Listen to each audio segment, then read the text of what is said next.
Media reports کے مطابق خیبر پختونخوا کے وزیر اعلیٰ علی امین گنڈاپور 24 گھنٹے سے زائد منظر عام سے غائب رہنے کے بعد اچانک صوبائی اسمبلی میں پہنچ گئے۔ گزشتہ روز سے منظر عام سے غائب وزیر اعلیٰ علی امین گنڈاپور اچانک خیبر پختونخوا اسمبلی اجلاس میں پہنچے۔ وزیر اعلیٰ کی آمد پر ایوان میں نعرے بازی کی گئی اور علی امین گنڈاپور اراکین اسمبلی سے ملاقات کی۔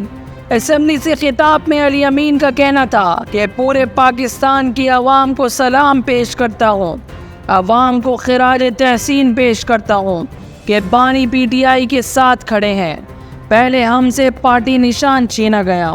انہوں نے کہا کہ پی ٹی آئی کو فارم 45 پر 4.25 کروڑ ووٹ ملا ہے، ہمیں جلسہ کرنے کی اجازت نہیں ہے۔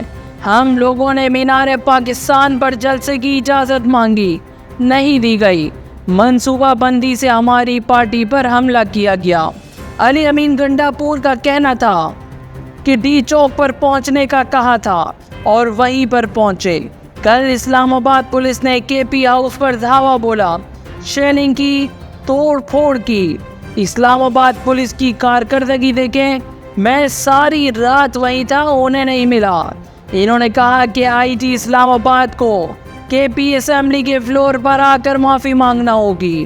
آئی جی اسلام آباد کو کہتا ہوں، گرفتار کرنا ہے تو کرے، میں یہاں کھڑا ہوں۔ پی ٹی آئی چھوڑنے والوں نے پٹھانوں کی بے عزتی کی ہے۔ خیال رہے کہ گزشتہ روز سے وزیر اعلیٰ علی امین گنڈاپور کی گرفتاری کی متضاد اطلاعات تھیں۔